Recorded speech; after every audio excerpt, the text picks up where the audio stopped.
Hey, my name's Avram here from Use Culture, and welcome to Playtest. Today, we will be looking at a very interesting survival sandbox experience called Project Zomboid. This is an indie game developed by Indie Stone, a very aptly named developer.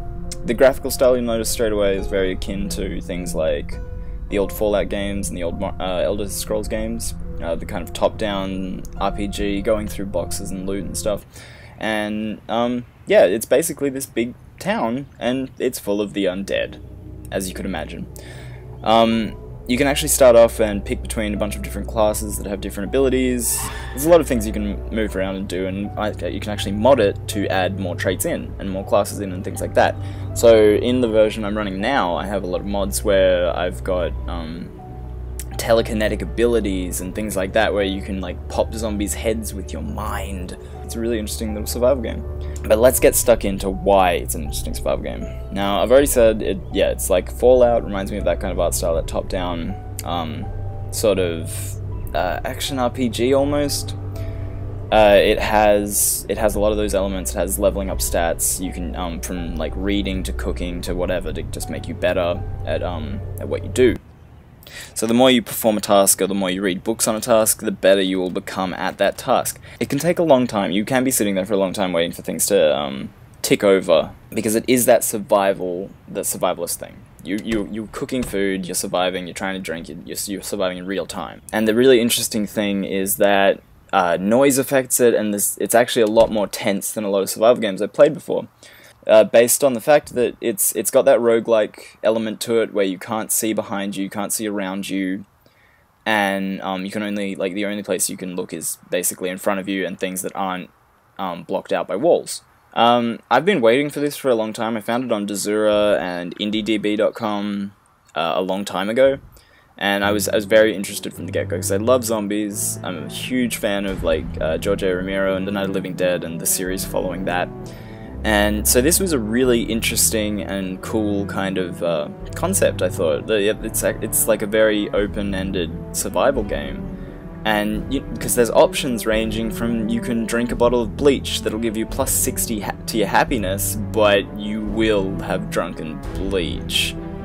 You can get food poisoning from uncooked eggs and things like that, and it's a very entertaining time outside of the zombies. Like, even though the zombies are there, and they add something, and they add very tense moments when, like, a house alarm will go off after you jimmy open a window and it'll just draw the entire horde, or you'll hear the sound of a helicopter going overhead, and that literally means that there's going to be a horde coming. Like, you will have to hide or move, or something is about to happen, and you're about to face, like, a lot of the undead. And it's these tense moments that really add to the fact that it's almost a very realistic survival game, despite the graphic content and whatever. But once you suspend that disbelief, it can become a very tense and personal journey. The philosophy of this game essentially breaks down to: you will die at some point. We don't know how you will die, but it's gonna happen.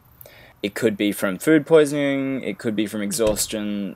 There's a million different ways that you could die potentially. You have to pay attention to your like statuses and watching what body parts of yours are like cut, and that's where bandages come in, and that's where like all these other things, all these other items that can help you through that come in. And beyond that, you have emotions, and not just one emotion. It's not the Don't Starve like insanity meter or something like that. It's so much worse. It's anger, it's panic, it's depression, it's boredom. Like, everything that could make you feel terrible is gonna show up. But enough about the feeling and the gameplay, because that's what really took me about this. But you know, what does it look like? It looks really nice for what it is. For people that might not be used to sort of the old Fallouts or the old Elder Scrolls games that didn't play those titles, they might sort of see it in a different light to how I see it. But being able to appreciate that sort of top-down era of adventure games and RPGs really helps your appreciation for this game, I feel. So the use of sound is really important in this game as well. That's what I really like about it, is the fact that the sight and sound is very important. It's also a really strong suit in it, because the use of gunshots and helicopters to draw hordes and actually give you those cues about like what's going on in the world is really useful. And accidentally smashing a window while you're fighting zombies next to a window can be your end, because you'll let an entire horde of zombies through the window and they'll just eat you. And it's that kind of stuff that makes you very attuned to the world, and it immerses you very much so in this like zombie apocalypse, because you're listening, you're watching and you're listening, and you're constantly like looking in all directions, trying not to get like snuck up on. Just be wary that it is a little glitchy and it can be a little finicky, but the rewards are great and the game is amazing. So it is that trade-off. There are glitches, but they'll get fixed. It's a fun and innovative game. It's really interesting. And when multiplayer comes into it, it'll be great. The mods are great. The community's really fun. I've been hanging out in forums a little bit and stuff like that, and it's been really nice.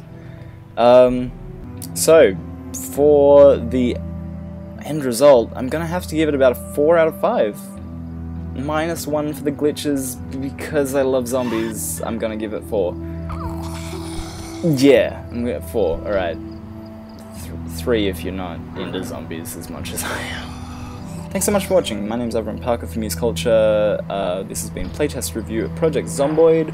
Go check out museculture.net. Go check out all of our social media. Go check out just everything. Come and talk to us. We've got a lot of cool content. There's a lot of cool stuff on the YouTube. See you next time.